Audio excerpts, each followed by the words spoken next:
Wagwan, it's Acrometh here. And today I want to talk about my favorite game art books. 3 of them, in fact.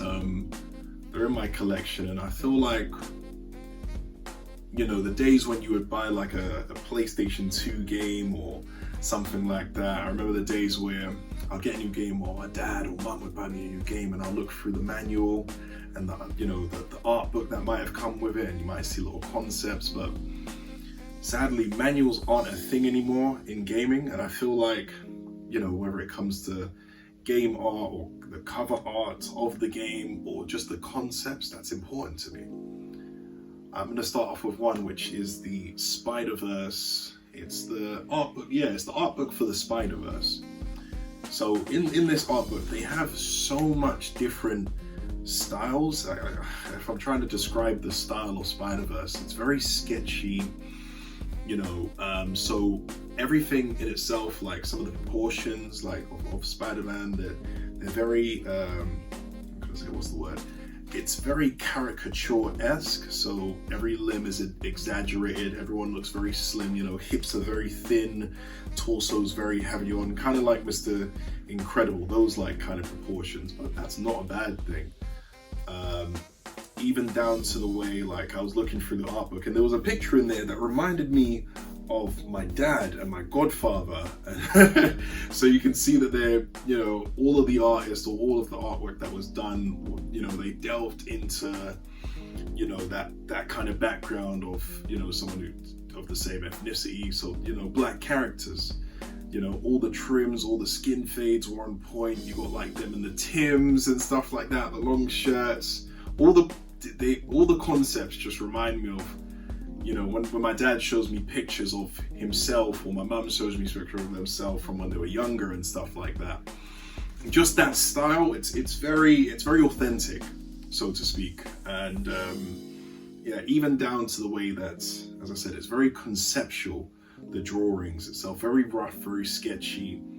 Even a tidbit, like, I remember when I was watching the movie, and because Miles, he's just starting off as a very amateur Spider-Man, you know, learning the ropes and stuff, and then you have the Peter from the other universe who come. He's a veteran, very, you know, he's past his time. He's you know, he's in his midlife crisis and stuff like that, but he is still a veteran Spider-Man. So there's a scene from the movie where him and Miles, I think Miles was running from the female or the multiverse Doc Ock, and the way they animated him, it was his first time web swinging, so the way they did it is that they animated Miles on 30 frames, and when Peter's swinging, they animated him at 60 frames.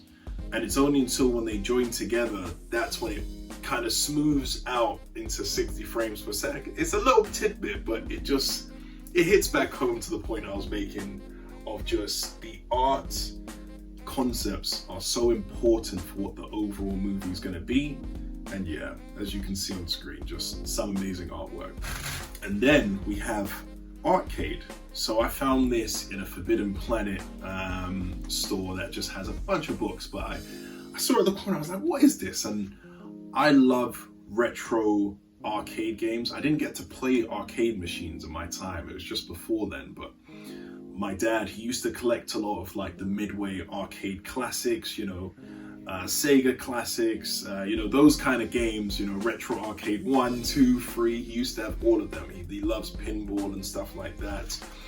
And the artwork for retro arcade machines go crazy. So you have stuff like 1942, Alien vs Predator, Battlezone, Bionic Commando, Bubble Bobble, Bump and Jump, so that, you know, Cobra Commando, Conquest, Golden Axe, like the list goes on. Magic Sword, you know, all these crazy games. And considering, I feel like they had to make more of an effort with the artwork whenever it came to like promotions or anything, because the style of it was very heavily pixelated, which is okay, but they tried a lot more harder to separate themselves from different games. Games now, they guy with gun on every box cover. guy with gun, the face of the protagonist, you know, it's not as stylized, but some games still do. But you know, the arcade cabinets had their own style, and I just feel like we're missing a lot of that. We're missing a lot of art in this modern day of gaming, but you have to go back to the roots and appreciate. So we have, you know, movies like Spiderverse, and then you have arcade cabinets where it went back to. It all falls into the same part. You know, you can't. That's the whole reason why I collect art books, is because one, you're not gonna get this. You need to see the history of how it started. You know, but yeah, that's how it comes to arcade. And then finally we have Capcom, and then finally we have Capcom, and then finally we have Capcom Fighting Tribute. This is like a collection of all, like near enough all concepts for different games from Street Fighter. So they had like from Alpha 2, Third Strike, Street Fighter 4, Marvel vs. Capcom 2, Marvel vs. Capcom 3, Marvel vs. SNK, you know, I think a bit of Rival Schools as well, but just some of Capcom's main artworks. They have stuff from like Mega Man, Darkstalkers as well. So there's just very rich styles. Capcom just has some cold artists whenever it comes to their games. Their concepts always look crazy, and they always experiment with a different style. That's one thing I can say. If you look at Street Fighter 4, very inky, very comic-y, and then you have Street Fighter 5, more realistic, more heavy on, still heavy on the muscle and stuff like that, but more gritty, a bit more darker. And then you have Street Fighter 6, which is that hip-hop-esque, that paint art style, very colorful with the art style. But every art style of the game always just differs, and this collection just shines and shows you what different artists have to bring to the table whenever it comes to like a game series. And with Street Fighter being the colorful cast of characters like itself, it's something you need in your collection.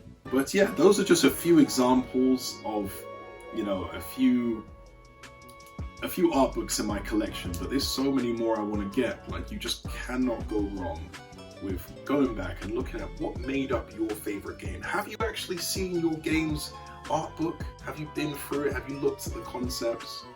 You'll just have a deeper appreciation for what the developers and the artists do for the game that you like the most. But that's just my opinion on things. If you enjoyed my take when it comes to that, just please subscribe. Leave any comments on any art books that I haven't seen before. Please do. There's a lot of games that I do like, but I only have a few of my favorites. But yeah, man, if you enjoyed this, just like it. Thanks for rocking with me, man. It's been Acrobat.